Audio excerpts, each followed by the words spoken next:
So, welcome back, everybody. Hope you had time to grab a drink at the reception downstairs. And before we're going to talk about tonight, I have one important note to make. Tomorrow morning, we're actually going to start at 8:30 instead of 9. I'm sorry, 8:30 instead of 9. So, yeah. Okay, you all have a notification in your app, just to remind you again. And now we're going to talk about the more pleasant things, okay? So I hope you really enjoyed your day. I think we started off great hearing from our patients, reminding us on our purpose. And we know that to meet our patients' and customers' needs, we need the right tools. So that's why we went to the Olympic Stadium. I know it was really, really cold, but at least we were freezing in style in our blue jackets, so that's one good thing. And while we were rotating through all these disciplines, you may have even felt like the Olympians have back then. And maybe you even adopted a little bit of the Olympic spirit that we're trying to convey here. So let's focus on tonight and our little surprise. Have you been speculating already who could be the speaker? Any ideas? No, we're not going to do a guessing game, okay? So we are really, really lucky to have a true Olympian with us tonight. So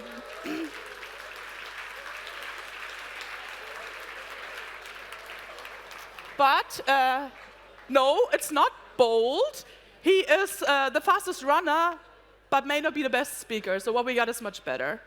The two have something in common, though, but you see that in a minute. On top of the Olympic mindset, of course. So our speaker has developed extraordinary grit. You heard that from Nick already yesterday. And he has demonstrated multiple times in his life that passion and resilience, as well as determination and discipline, can lead to success. But what's most important is no matter where you're starting from. So with the right mindset, you can really overcome any obstacles. So our speaker, who is he? So you may not know his name, nor maybe recognize his face, but I'm sure you heard about his story. So his story captured the world's attention at the time and made him and his team one of the most famous Winter Olympians ever. He got awarded Olympian for life. So any ideas? And even inspired a famous Disney movie. Who remembers Cool Runnings?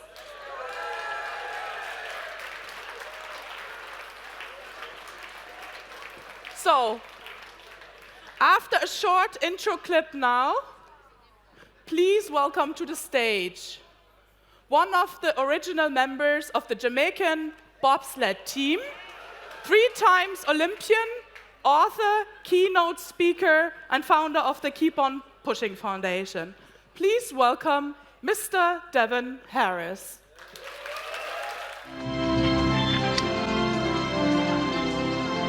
Ready? Ready! Feel the rhythm! Feel the rhyme! Get on up! It's bobsled time! Cool running! Bob is fast. That's a hair faster than the Swiss. Boy, that's a real big difference from yesterday. Well, this is an absolute shock in the making. Yesterday, they were falling down almost at the start. Now they slide it smoothly. Yesterday, their heads were bobbing everywhere. Today, they're almost in unison.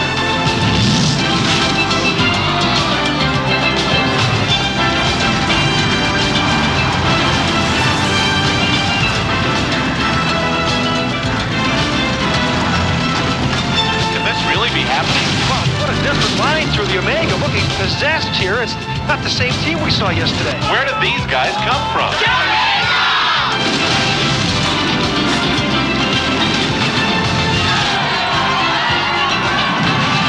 Well, they're real serious because he's got a lot of fear about this big four-man sled. He's all over the course right now. Watch. I don't think the speed's important here. He just wants to get to the bottom. Ooh. All he can do, up and down in the cries. Well, that's bad for a four-man to do that. Watching the outlet here. Look at the head. Oh, he's over! Oh!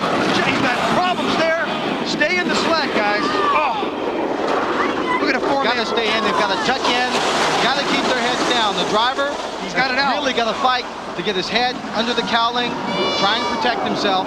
Oh, he's had problems there all week long. Lynn, I don't like that at all. He came off that outlet with a lot of power. Oh, look at the head.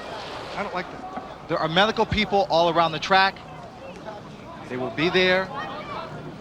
We're not going to speculate as to what's happened here. We'll wait and find out. Again, the safety of this track is just proven itself over and over. Look at them, they're smiling. You see all four, you see there, one in front of the sled, two more directly behind the sled and behind the official, one of the Olympic officials.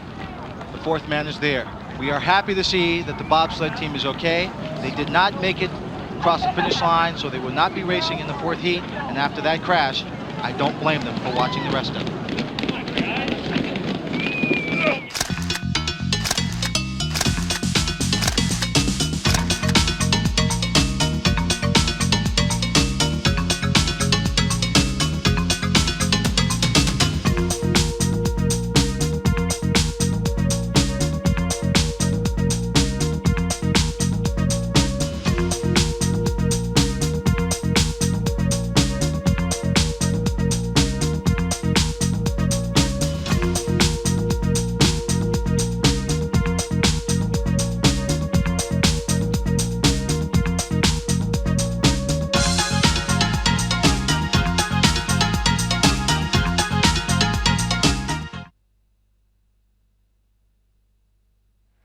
Thank you, thank you.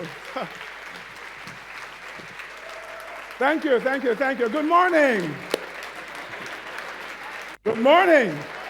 All right, good. I'm checking, making sure that you guys are okay. So are you having a good time being finally out together after 2 years? Yeah. Well, come on, I'm from Jamaica. If you are, let me hear you say, yeah, man. All right, I think I'm digging you guys already. I have to apologize because many of you tried to engage me in conversation since yesterday. I'm not antisocial, but I was on the cover, so I hope you understand that. I know some of you were expecting Usain Bolt, and I agree, he is really fast. I mean, the guy runs, 40 miles an hour? That's pretty incredible. But just so you know, my sled goes twice as fast, so. Yes. So, I have to say, you may notice that my neck is slanted to one side, and after all these years, I haven't really recovered from that crash, so I'm fine. I'm kidding. But I'm kind of curious, show of hands, how many of you have ever gone bobsledding? You? Where? In Park City?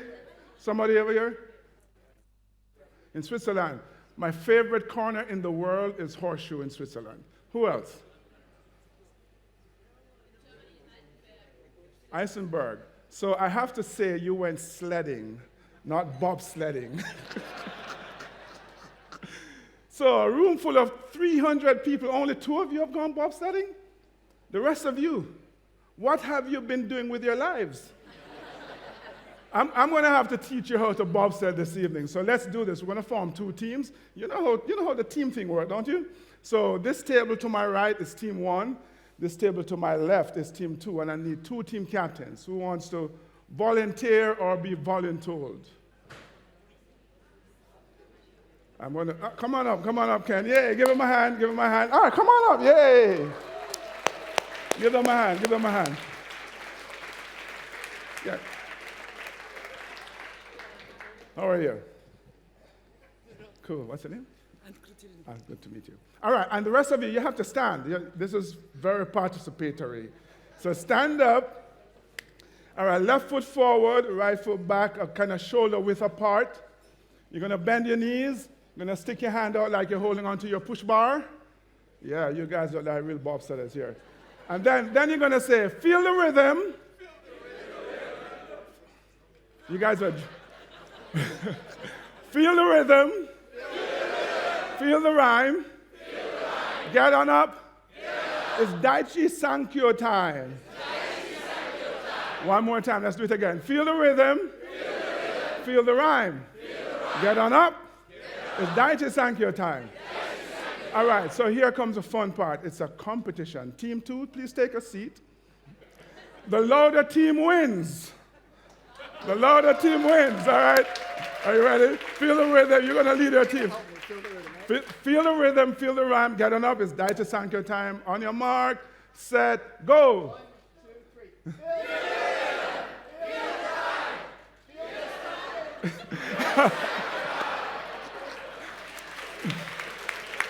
I kind of feel that they crashed before they got to corner 1, but they made it across the finish line. So take a seat, thank you. Team 2, your turn. Let's see it.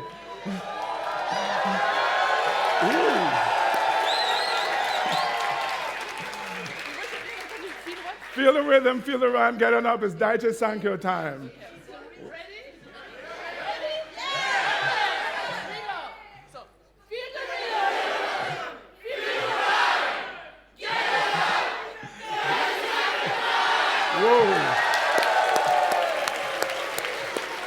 You know, I can't lie. Team 2 killed it.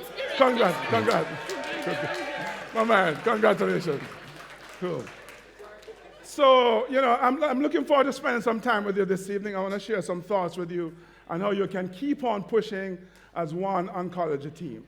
And by that I mean, you know, getting committed, being all in, right? The things that you've been talking about the last couple of days, you know, being agile, being open to trying new things and learning new things, having this Olympic mindset, you know, being determined, having grit, and of course, collaborating, working together as a team to achieve personal and team goals.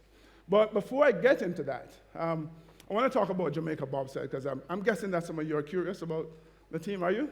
Yes? So one of the questions people always ask me is, which character played you in the movie? Are you guys wondering that? I was this guy here. Yeah, since then I went and I died, I got a tan, this is the new me, you like? You're not buying that, are you? Well, the truth is that the characters in the movie are really different from real-life characters. So if I had to choose one, I'd say Yul Brynner, played by Malik Yoba.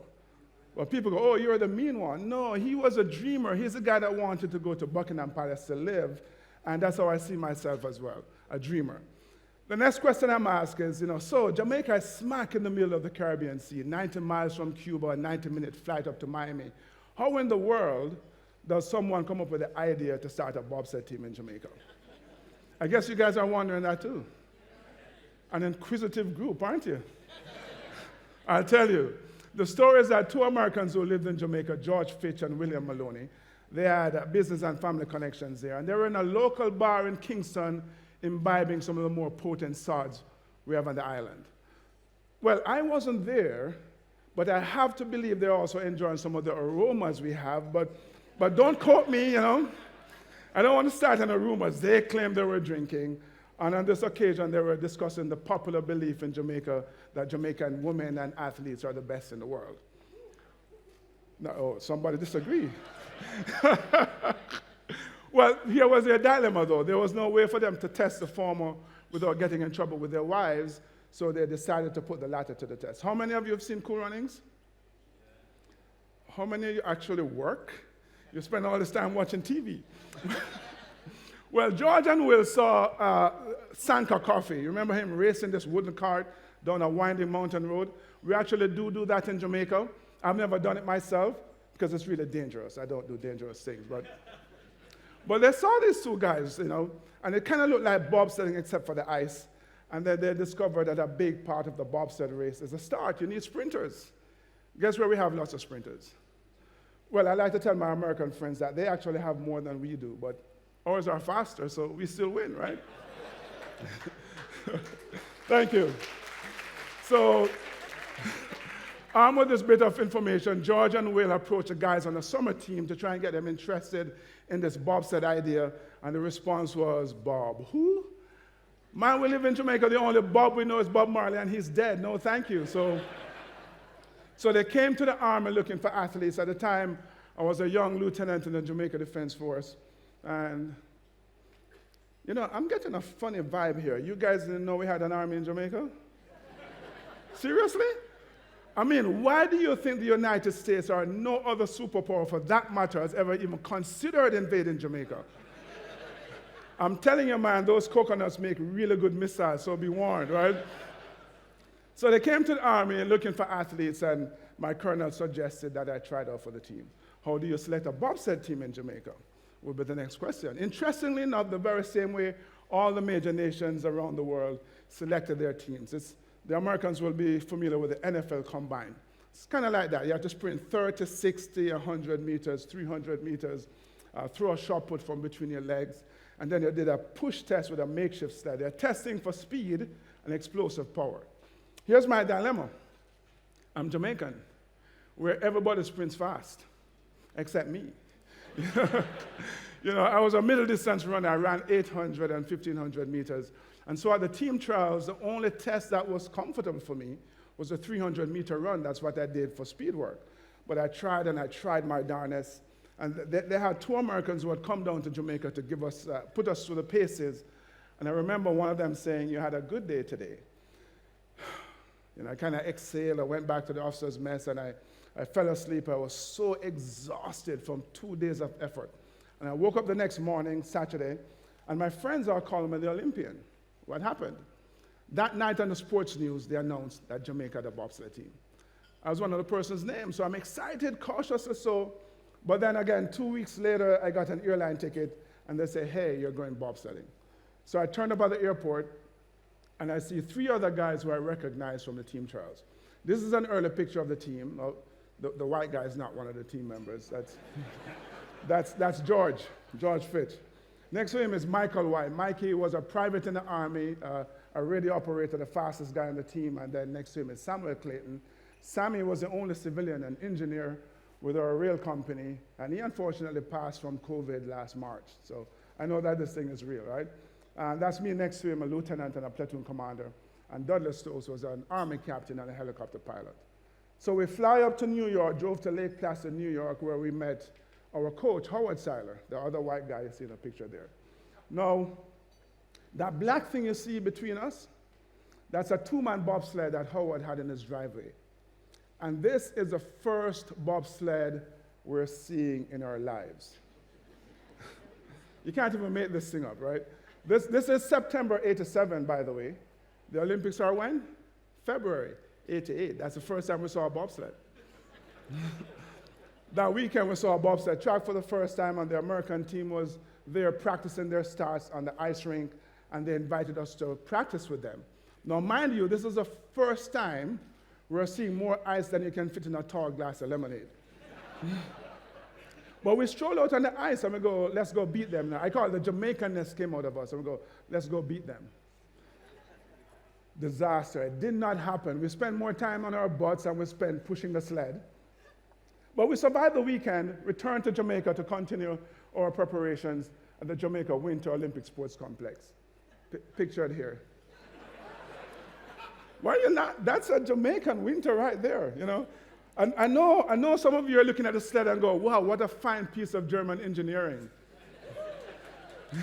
No, that's actually Jamaican ingenuity. You have to be agile, remember, right? The thing that makes me laugh, though, whenever I see this is the fact that every single thing we're doing in that picture is wrong. The position of the hands, the back, the knees, it's all wrong. That's what we thought we would learn in that one training session with the Americans, and so that was what we did. The bigger life lesson here for all of us, though, is that you should never, ever wait until everything is perfect to go after your goals. Because there's never going to be a perfect time. You have to start from where you are with what you have. What I know is that when you get started, you become smarter, more wiser. You begin to accumulate the resources that you need, and eventually you succeed. So I've competed in 3 Olympic Games. Our nation has now competed in 9, and we started there doing everything wrong. But that's how we trained. 3 hours every afternoon during the week, 6 hours on a Saturday morning. We pushed this thing on a flat concrete surface on the Army base in Kingston. Then we eventually went to Calgary, mid-October 87, finally went down a bobsled track, spent 6 weeks or so in Calgary, went to Innsbruck, Austria, did 1 race against the B teams from the major nations. And then we spent the month of January 88 in Lake Placid, New York, and then we went to the Olympics in February. That's it. That is a sum total of our bobsled knowledge and experience heading into Calgary. Now, this is us at the Olympics in Calgary, and it may not be so obvious to you, but we are so much better, so much improved.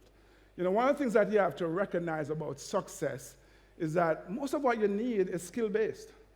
What do we know about skills? There are things you practice, you learn them, you develop them, and you get good. I mean, initially when you start, you suck, right? That's a technical psychological term for incompetence. You're just not very good, but you get good, or you can get really good in a short space of time, and you're going to see in a minute. Here's something that's not in the movie. If it were, people go, come on, man, that's corny. The guy in the blue, Chris Stokes, was not on the team at the start of the Olympic Games. He was on a track scholarship in Idaho. He came to the Olympics to watch his brother Dudley race, and it's the second week of the Olympic Games.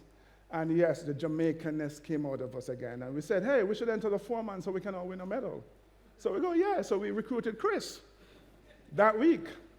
Now, when I say the Jamaican-ness came out of us, I'm being a little bit facetious. What I really mean is that you have to have the impudence. You have to have the temerity, the brazen impudence, actually.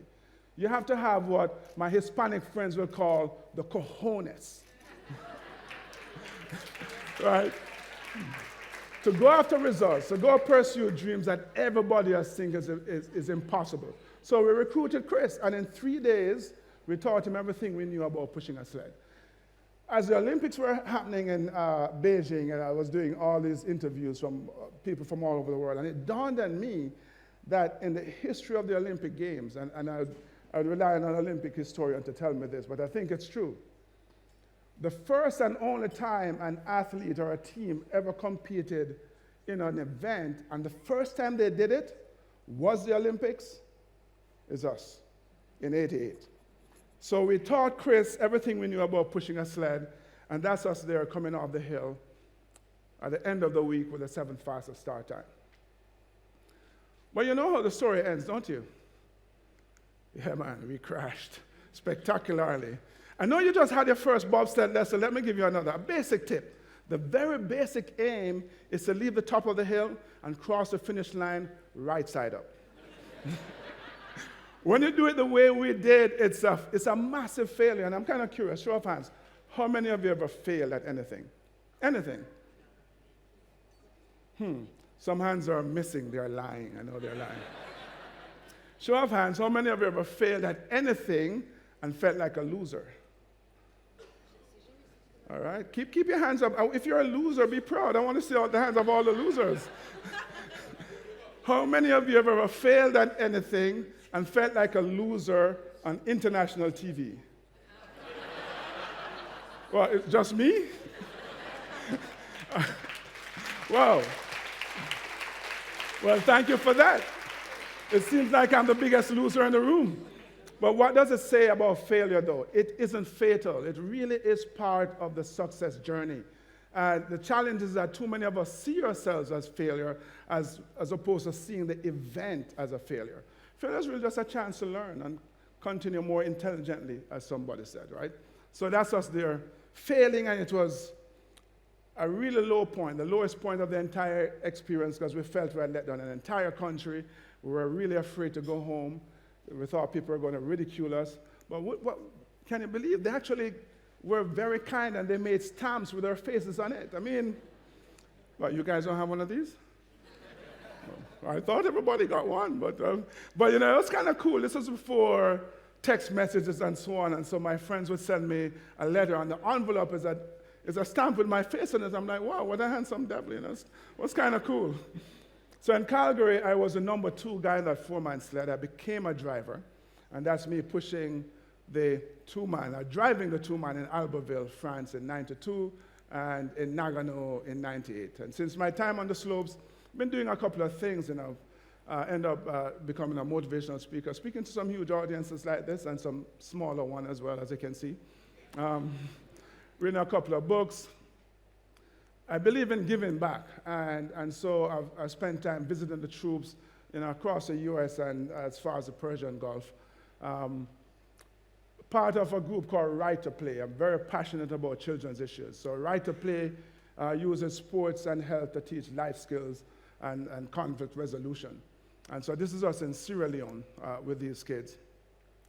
If you've seen Blood Diamonds, that movie, it's true, it's real, it's jarring, but it doesn't do justice to the violence that was inflicted on these kids. Not to mention 10 years of HIV/AIDS as well. So these kids, they get to be children when they're in our program. And this is me at my old elementary school back in the old neighborhood, a rather challenging environment. And so my foundation, the Keep On Pushing Foundation, supports a breakfast program there. We have fed about 6,000 kids so far, a school supplies program, and we just built what we call a sick bay. My British friends would understand that. It's kind of like a nurse's station, a place where kids who aren't feeling so well can hang out. So, time's flying. Thank you. Thank you.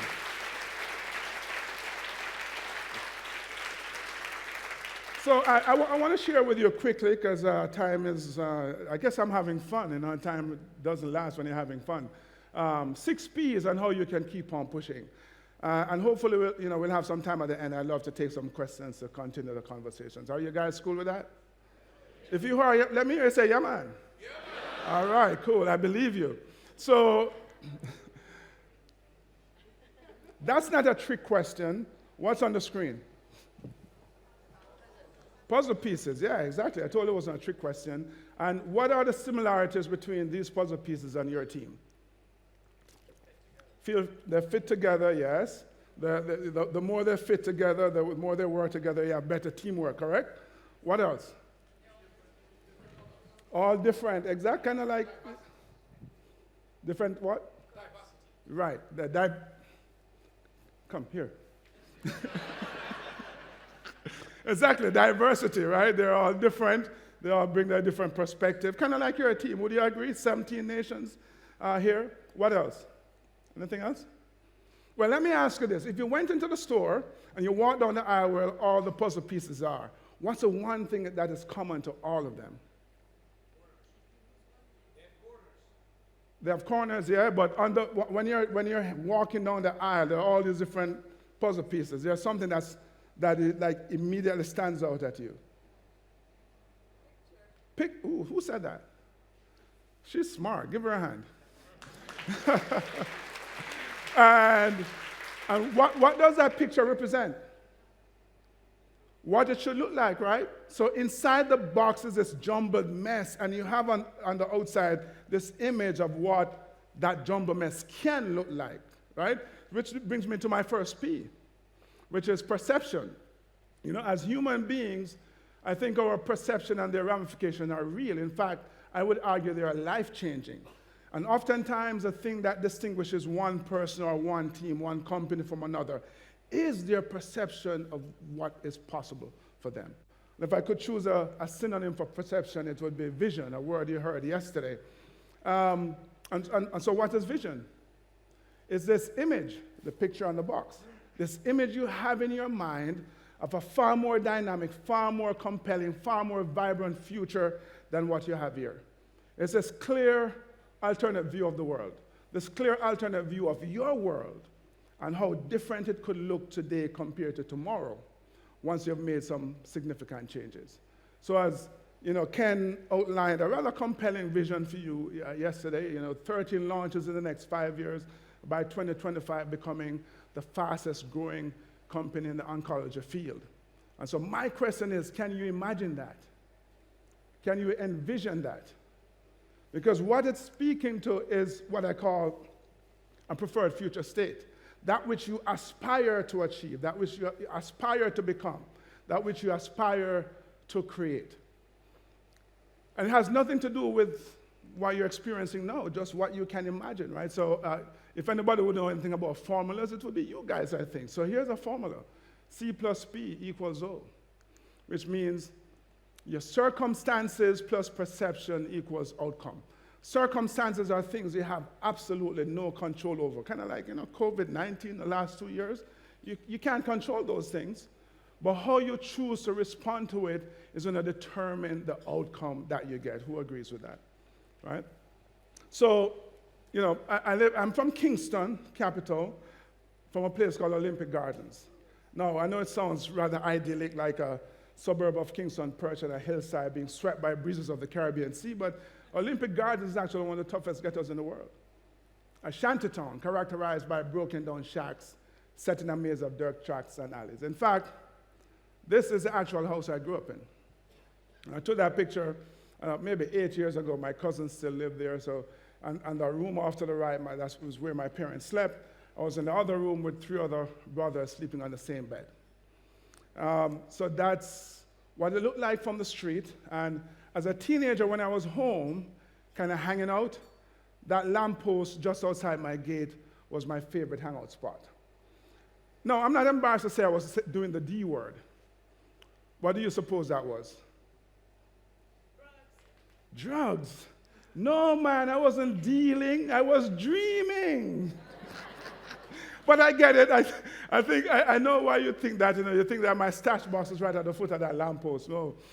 From my vantage point there, I had a really good view of Forest Hills, lined with big, beautiful mansions. Not talking about shacks that were bigger than mine, but houses that kind of look like this. I know this don't look like the typical European villa, but in Jamaica, this is a big deal. These are really rich people, right? So I would stand there and I would dream about hanging out in Greece speaking to you guys. No, I'm kidding. But I dreamt about doing some really cool things. And so the question I have for you, though, is imagine that this was your particular situation, figuratively speaking, and you look around, and there's nothing about your environment that suggests that success is even remotely possible for you. I'm curious, show of hands, how many of you, at least in your mind, could create that or this? Wow. Just a few people. The others are either shy or you believe that, and I hope you don't, because each of us, without exception, has the ability to become that which we aspire to be. And the only limitations, the only real limitations are the ones we impose on ourselves through the limits of our imagination. So, a year after high school, I went from living here to living there. That's a Royal, thank you. Thank you. That's a Royal Military Academy Sandhurst in England, School of Winston Churchill, Field Marshal Montgomery, King Hussein of Jordan, Princes Harry and William, and this dude here also graduated from Sandhurst, right? 3.5 years after high school, I went from running on a gravel-strewn dirt track to creating history, sprinting on ice. What am I trying to say? Vision. Vision gives you a sense of what is possible. Your vision is saying, man, this is what's possible for me, for my team, for the company. This is what's possible for the customers, for the clients, for my partners, right? And it engages people. It drives their behaviors. It drives their commitment, their creativity. It drives that determination, that grit that you need. It gets you to really work as one team, pushing together in the same direction to achieve. So vision. So my next P then is process. And I guess the question I have is, can you go from vision to reality in one fell swoop? Can you go from inception, from concept, to experiencing it just like that? And the answer would be no, right? You have to go through the process. And as you step out into this new field, the same way we did back in 88, I think you have to, just like we did, have to figure out the skills and the knowledge you need to learn, acquire, the behaviors you need to change, the best practices you need to embrace. And that requires you to take consistent action. Action, Picasso says, is the foundational key of all success. Now, here we are in Athens, the birthplace of the Olympics, and we just finished watching the Winter Olympics on TV. And some people will see athletes doing their thing and go, wow, that is so amazing, I could never do that. Or perhaps they'll read about someone who truly excelled in their field, and they go, that's just so impressive, I could never do that. And you know what? I would agree with them. There's absolutely no way in the world they could do that. So there's a caveat, if they saw that person's success as one giant leap from where they were to where they are now, as opposed to the step-by-step process. And I'm always mindful when I say that, because I know there's at least one person you're going, Devon, that's BS. You just told us you went from not knowing what a bobsled was to compete in the Olympics in 5 months. Did I say that? My alter ego said that. No, but, and you're absolutely right. I said that, but what you're discounting are the months and weeks and years we spent in Jamaica in 96 degrees in the shade, in the crucible, developing our bodies, the hours we spent honing and developing our athletic abilities so that one day somebody could teach us the very basics about pushing a sled. And then we're able to use all of that knowledge and experience, right, the keep on pushing philosophy, right, applied to this new environment to take advantage of or create opportunities. And so that's what we did. So, yesterday we were talking about Bolt, the fact that he has won 8 gold medals, which is pretty incredible. The world never knew of Bolt until 2008. How many of you knew, show of hands, that Bolt actually competed in the 2004 Olympics in Athens? 1, 2. 2 persons, exactly. So, from 2004, he got cursed out in Jamaica, by the way. It was like, who is he? Why is he on the team? So he looks like an overnight success, right? Came out of nowhere. But what he did and what you witnessed was that step-by-step process, that grit, that determination, that passion, that overtime in this case, really more than 4 years because he's been working before that. But he got to that level where people go, wow, he is an amazing guy, right? And that's the thing, that's a challenge for all of you as well, that you have to put in that work, make that step-by-step process to get to where you want to go. And it may seem impossible, it may seem like a jumbled mess now, but if you do that, take that consistent action, as Bo said, determination will create reality. Yeah, when you take consistent action, today's impossibility becomes tomorrow's reality for you. You saw this yesterday as well, and I promise you, Ken and I did not connect. We didn't share notes. The guy's just a genius, and I'm trying to be like him, But I would invite you, though, to embrace this, the persona of an Olympic athlete, right? And the motto there, Citius, Altius, Fortius. And a couple of years ago, they added commute, right? So swifter, higher, stronger together. Swifter, higher, stronger together. And as Ken said yesterday, that it's not about winning medals and being the best in the world. Of course, you do want to do that. But the true essence of the Olympics is to always be getting better than how you were. And there's a recognition, which is why they added community, and we'll talk about teamwork in a minute, that you can't do this by yourself. So again, we're in Athens. I challenge you, I encourage you to embrace the Olympic persona. And, Ken used a fancy word, creating a learning culture. I don't have words for that. All I can ask you to do is become a learning organization, right? And I'm not talking about the company on a whole or just the company on a whole. I'm talking about each and every one of you.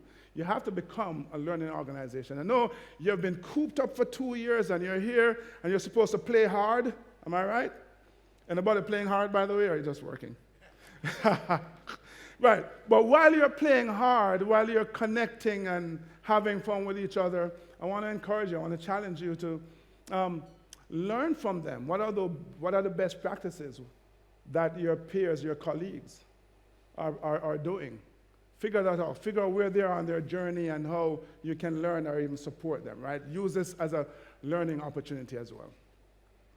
And so we talk about purpose, right? So, vision is about where you're going. Purpose wants to know, why do you exist?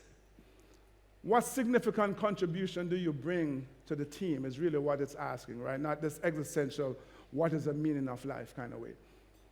Challenge is that when I ask that, people always kind of fall back to their job. Oh, I'm in sales, I'm in IT, I'm in development, et cetera, et cetera. And it's not that those are incorrect answers, but recognize that for you to connect, truly connect with your purpose, you must elevate your thinking way beyond your job title and your job function. Because what that does is that it gets you energized and truly focused on what you're trying to do. And so in the end, as Martin Luther King Jr. says, life's most persistent question is, what are you doing for others? So as you're going about, dare I say, your mundane task, trying to realize that vision, I want to challenge you to think about, how is this thing impacting the lives of other people? How am I making the lives of other people better? And your purpose is a patience. A word that I've been here bantered around the last couple of days is the word hope, right? So you're giving people hope of a better life. You're helping them to have meaningful existence after a really bad diagnosis. So yes, think about how you're going to impact the world around you. This morning when Anya asked those 3 questions, I thought it was really powerful to see almost the entire room stand. Because all of us, even if you weren't personally diagnosed with cancer, you have a relative or you have a friend or the relative of a friend. So it is all of our concerns. And I think that if you approach your work in that way, on those bad days when you think about all the people whose lives you're going to touch, it's going to help you to develop grit and push forward. And so, something I said earlier, as you look around the world and the challenges that people are facing, I want to challenge you and encourage you to see how you can apply your skill set and your knowledge and your experience to create solutions that are going to make their lives better. Purpose. Personal leadership. Leadership itself is such a huge subject, but we'll dive into this piece about personal leadership. And my question to you is, what do you think a leader's number one responsibility is? Just shout out some answers. People, team. Here, man. Come up here. It is. People say that all the other things are really important, but a leader's number one responsibility is their own discipline and personal growth. Example, why do you say that? Well, let me ask you, can you give something you don't have? If you're a person who don't know how to push past their perceived limitations, if you don't know how to hang in there and to demonstrate grit, can you challenge? Can you encourage others to do it?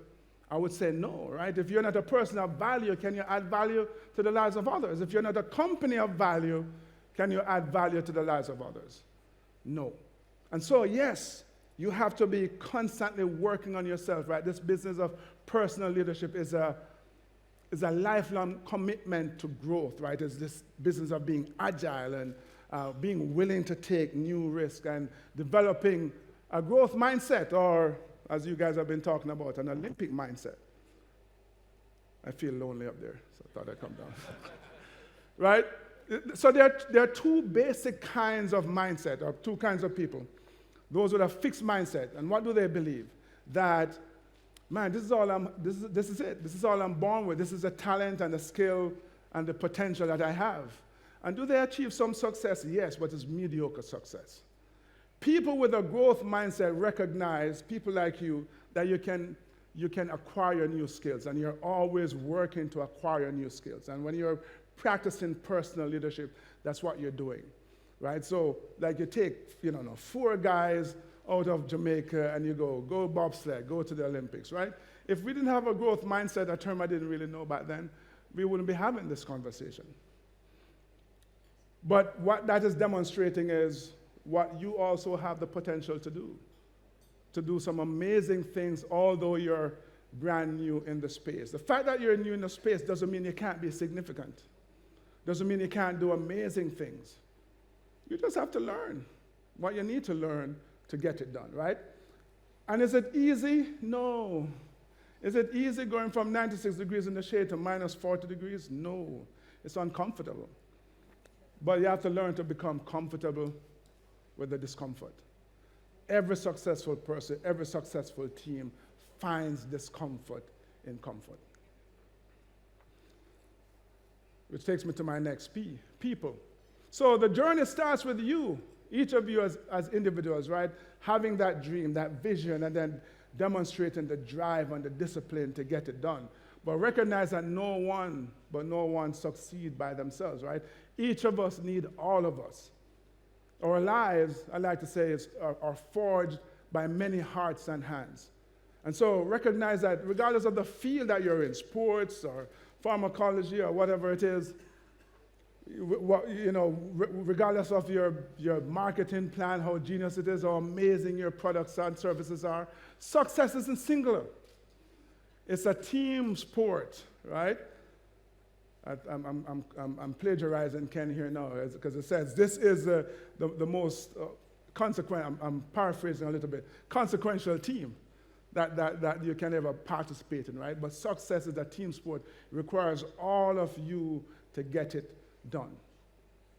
Marcus yesterday spoke about diversity, which is a conversation we had. Our man spoke about diversity. So I wanted to show this picture again. Because I know when you look at it, you see a fairly homogeneous group with 4 black guys from Jamaica, but we're pretty diverse, actually. 3 were from Kingston, 1 from the country, 2 was from uptown, 1 was from the hood, 3 were soldiers, 1 was a civilian, 2 were officers, 1 was a private. And in the Jamaican context, that's a very diverse group. You know, I live in America where people tend to think of diversity in terms of ethnicity and race, but there are so many other things. And what we're able to do is that we're able to lean on and lean into the different perspectives, and that's my challenge to you, because that helps us to succeed. You need all the perspectives. You need all hands on deck. So diversity is actually an amazing thing. It's a good thing. So all of you, something that I heard yesterday, it said that differently, you're the company's greatest assets. And so you treat your assets well, right? You treat them well. You're your greatest asset. You are the ones who are the real engines of progress, regardless of what's happening out there in the marketplace. Again, 2 years of COVID, all of us impacted by change and the changes that have to be implemented to keep the ship going. You're the ones who are impacted the most by it. So recognize that you have to treat the people that you're working with and the partners and the people in the clinical trials. Everybody's part of this amazing team, your greatest asset. Because what I've known, what I've discovered as a soldier and as an athlete is that human beings, when they collaborate, when they work interdependently, magic happens, right? You push and you inspire each other and you're able to do some amazing things. So, I'm not done, am I? I see that in red, right? Persistence, kind of my favorite. And I'll try to wrap this up quickly so we can have some questions, if you guys have questions, that is. There's a story of persistence behind every successful person, every successful team.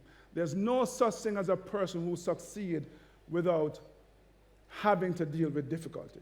Right? Recognize that life is going to test you. Life is going to test your commitment to the dream, to the vision that you have, and your ability to persist, to keep on going, to keep on pushing is the answer. So you have to develop you have to develop the ability to endure in the face of all difficulties. And I often talk about our team back in 1987, 88, having no sponsorship. And I remember being in Calgary. I was 21 years old, an extraordinarily cold day, really hard day of training, and all I could afford for dinner was 1 roll, 1 chicken leg, and a small soda. And remember being in Austria, and again, kind of hungry. Yeah, notice how skinny I was. And, the Austrian, ooh. we stayed at the Landersportheim. Oh, I have to tell you the story. And there was a lady there, and because we're always hungry, we would try to steal the rolls and the cheese to take to the track. And this woman was like a put, what are you doing? Oh, nothing. We put it back. So we started doing shirts. We sold shirts. I don't know how many remember those Jamaican Bobsled shirts, the hottest thing on ice. Because we were the hottest thing on ice, weren't we? So we go into a club, we dance up next to a couple, and we go, hey man, you want to buy a shirt? And the guy would say no. The girl said yes, he ends up paying, and we had dinner. Even more recently, as I'm training to qualify for Nagano, I'm in Salt Lake City, I'm in Calgary, January 97, no sponsorship. The coach says, hey, if you don't get sponsorship by June, you should quit, because you'll be chasing pipe dreams, he says. And I want to encourage you to go chase your pipe dreams. I agreed with him because I was so sure June would come, I'd have my sponsorship, and the whole conversation would have been irrelevant. Well, June, July, August, September came, and I had no sponsorship. Now I'm in Evanston, Wyoming, 50 miles outside of Park City, and I'm training 8 hours a day, coaching myself, and I'm delivering pieces at night. I'm trying to keep the dream alive. Remember, your dream is going to be tested. And life wants to know how serious you are about this thing, man. At that time, my right knee was swollen 1.5 times its size. I had a torn meniscus, arthritis, they're still arthritic. And I would go to the track, and, let me get the guitar here. I'm kidding. I wouldn't want to spoil the meeting. But I would sing a song by the infamous R. Kelly, I Believe I Can Fly. And as I'm working my way through the pain on the second lap, I'm singing, if I can see it, then I can be it. Frustrated as hell, October, November, December came, not a dime. January 1998, weeks before it was time to go off to Nagano, I got sponsored by a company in Salt Lake. I'm a 3-time Olympian in part. I didn't quit. And that's my challenge to you, because if you quit, you would have embraced failure. So do not quit. The final thing is that, persistence is really a measure of confidence in your own abilities. Only a person who is confident, who thinks they can get it done, would persist. Why else would you persist if you didn't think you could do it? But the more you persist is the more confident you become. And the more confident you become is the more you persist. And when you get this reputation, or perhaps more importantly, when you begin to think of yourself, you know what? She will never quit. He will never quit. That company over there, if they say they're going to do it, it sucks. It's money in the bank. When you get to that point, your success is virtually guaranteed. So I encourage you to embrace these principles. Can't promise you'll become a Jamaican bobsled Olympian. Accent is difficult to get. I get that. But there's no doubt in my mind, though, that you'll be an Olympian in life. You've been such a gracious audience. I wanted to make sure I have some time for questions, but also let's connect. So thank you so much. You've been gracious. Thank you. Thank you.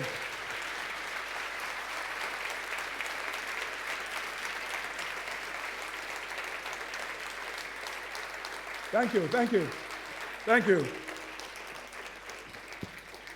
So if I didn't talk to you yesterday or this morning, we can have a beer later. How's that? Questions? Who first? I heard a lady's voice, yeah. Thank you. When you wrecked and you were walking down that moment, a lot of us lead people, and in a failing moment, what advice would you give to us to help our teams understand that failure can be a gift for learning? Thank you. Well, first of all, don't pretend like the failure didn't happen, and don't pretend like it didn't hurt, because that's not authentic. But you have to just develop that ability, that attitude that, you know what, it went wrong, what can I learn? Every bobsled driver, by the way, crashes and you go, okay, what did I do wrong?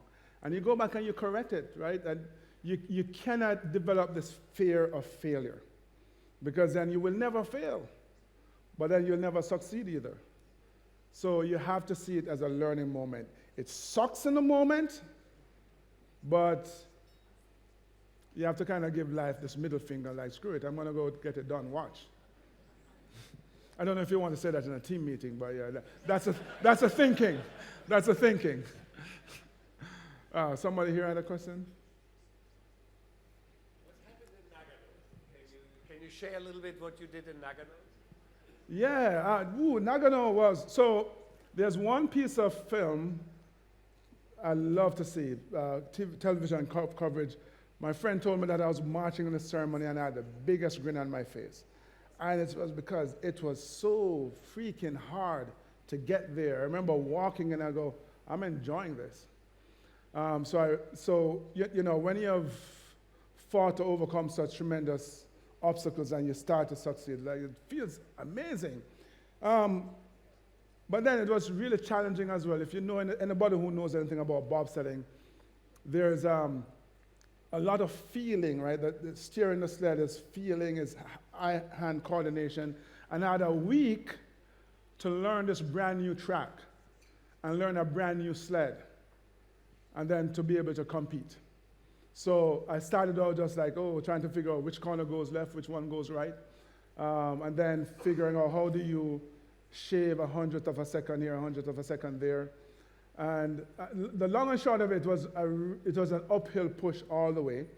And it wasn't until my very last run that it all came together, because I'd watched film from the night before. I didn't have those resources.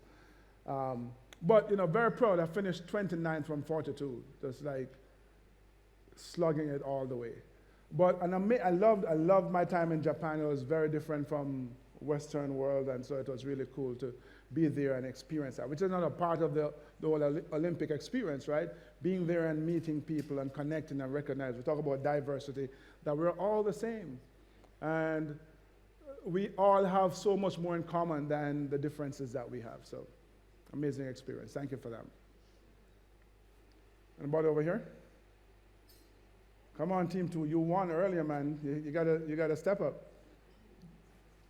As a team, before you started the event, do you have any communication? How did you get ready to go? Do you have any words, any sayings? Any... No, so I know, yeah, we did a feel the rhythm, feel the rhyme thing. That's Cool Runnings. That's all movie. Nobody does that. I tried it once in my preparation for Nagano. I was doing a training run in Park City, and I did it, and it took all the intensity, all the energy from the run. I remember crossing the finish line and go, wow, I learned nothing on that run. Nothing. It was like a total waste of time. No, I think, like when you watch track athletics, or you're from the Great Britain, you see athletes preparing in different ways. So on our team, like every other team, you go and you kind of warm up, kind of like a track athlete, and then you go to the start, and we back then started the same way all the teams started. It's like you set the sled and you say, set, 2, 3, bam, right? So you're kind of always, it's a team effort. You're strangely enough kind of in your own little world, right? You're like, once everybody's set and you hit that sled together, you are running as fast as your little feet will take you. And then there's this, especially on the foreman, this amazing synchronicity that happened. You just know when it's your turn and the other guy and the other guy. And that's part of, the training. And all of that didn't come together for us in Calgary, because remember, we only did this four-man thing a week before the Olympics. It came together that third run. We pushed the 7th fastest start time. And then we messed it up. So, absolutely. Who else?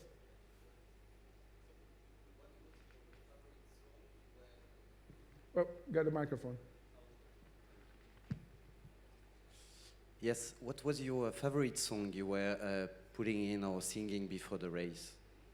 What was what? Your favorite song. Oh, favorite song. No, we did. You were singing. We did. So first of all, we didn't have. Oh, I guess they had Walkman, Sony Walkman then. We didn't have an iPod. That's a really good. You know what I used to sing when I warm up? So we didn't sing together, but I'm an army guy, so forgive me. I would just sing army songs when I warmed up, like I'm going to battle, right? So that's the kind of stuff I would sing to myself. Somebody else over there. Sorry, I heard than you. Oh. My question is about the evolution of your dreams. One of my favorite role models is Oprah Winfrey, and she talks about dreaming a bigger dream. And I just wonder about the evolution of your dreams and how they've changed from you were the boy at that pole, and did you get one of those villas? First of all, they're not villas. But so that's a really good question. So when I was standing at that lamppost, there was no way in the world I could ever dream this. I wanted to be an army officer. Now I know that, when people from my background, they make it, people think it's the impetus was sports. For me, it was the army, not sports. The Olympic thing was a side thing, side hustle, right? And if you had asked me then what I'd be doing now, I'd be in the army. Like if I could just get there, I'd be the happiest, like a pig in slop. I wouldn't want anything else, right? And so then I remember the moment. I was 21 years old. I'm walking to the officers' mess, And I'm having this intense conversation with myself. I'm like, so what are you going to do with the rest of your life now that you have achieved this major goal? And I go, oh, the Olympics. So I started training for Seoul, Korea in '88. And then this bobsled thing came about, right? And so I made a bobsled team, and now I'm traveling the world, and I'm seeing so much more, things that I never could have seen or imagined when I was standing at that lamppost. And I go, oh, so there's all this too. I want some of that. So my dream went from, so the army was, it went from being, oh God, if I could just do this, I wouldn't want, so that, oh, this is cool. I can come here and hang out with you guys. That's even cooler, right? So it has evolved in those terms. And as we talk about purpose earlier, just now that I'm making my way, trying to figure out how I can help others to make their way as well. So absolutely. Thank you. I have a question regarding how you learn a new track. So you have to learn your new track in, you said, a week. Do you have a strategy how to do that? Because I think that's probably quite a challenge. Step-by-step process, right? The first thing you do is like, how many corners are on this track? Okay, 14 in Nagano. They're all very different. And then which directions do they all go? So you kind of basically learn that. And then you start going down to the nitty-gritty of, so each corner is a little bit different, longer, slopes differently. And so drivers spend a lot of time visualizing. And we don't have time to talk about all of that. But basically you're looking at a corner, and you're looking at that point where you need to enter the corner. And then you're kind of tracing the line that you're taking through the corner, and you're just getting that cemented in your head, and then the line that you want to take out, and you're practicing in your mind driving that line. So when you see a sled go swoosh through the corner, oftentimes the driver steered 3 times. Like, yeah, and for me, the corners I like the most are kind of like corner 7 in Park City, 8 in Calgary, similar. Corner 9, the Kreisel. They're long, and I know that you are watching it go swoosh, and I'm sitting there going, wait, and steer, right? So as you're studying it, you start visualizing it, and so that it sticks, and it becomes kind of like Pavlov dogs, it's conditional reflex. So, all right, it's coming.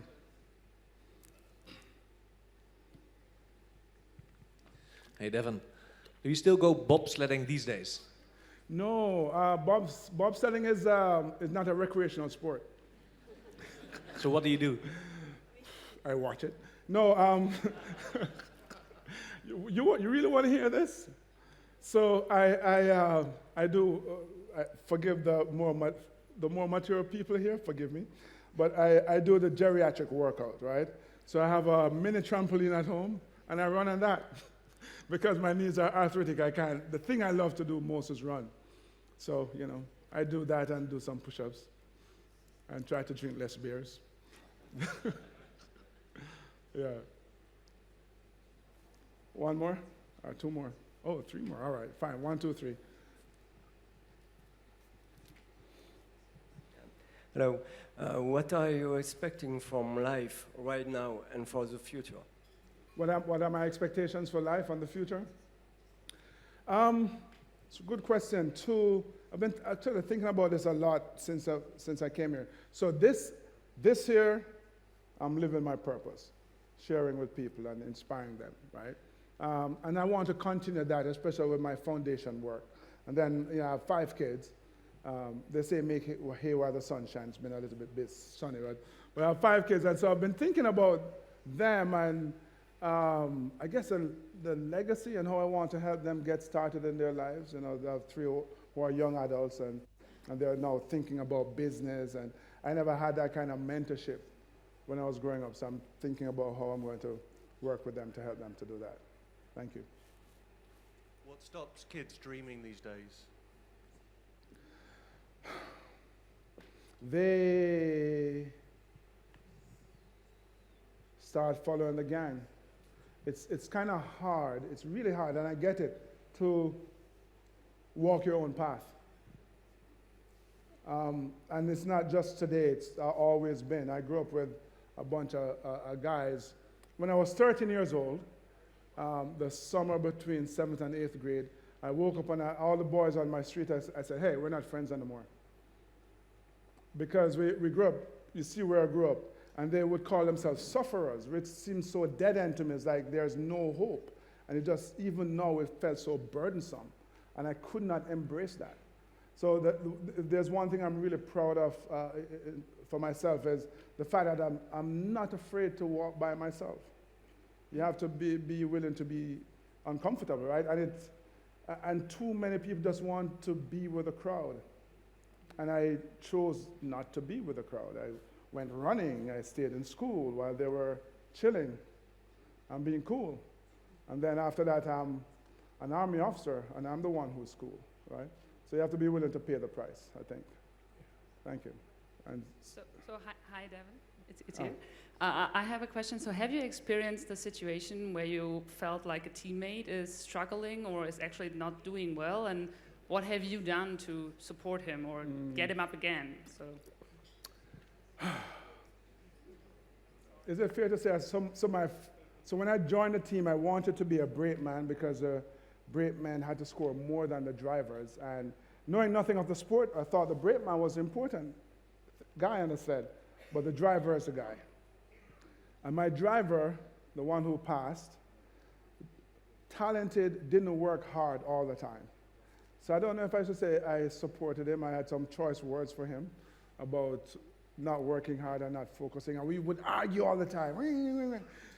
We're in Austria, and we just argued and pushed the sled, and we're heading down, and we get to the Kreisel, corner 8. That was so high, there was a part of the corner that they did not clean. Why? Because they had no business being there. Well, I remember I'm in the back, and I remember thinking, wow, we're high. Those were my words, my thought, we're high. Next thing I know is that we hit the frost line, and we're heading down the track backwards. I'm like, I'm done. I'm not racing with him anymore, you know? So I can't say I was as supportive as I needed to be at the time, but I hope that I've grown, and so since then it was really just like encouragement and challenge, and again, trying to lead by example. You know, so sometimes somebody just need that reassurance to help them to get over it. And if they can't get it, eventually they'll leave. I tell you, eventually they will leave because it's just not working out in the way that the team needs.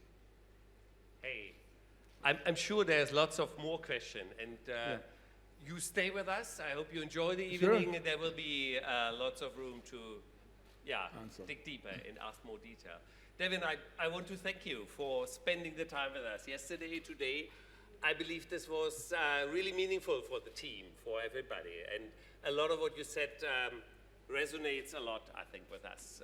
Like, I don't want to summarize this, but resilience is a key element of what we're doing.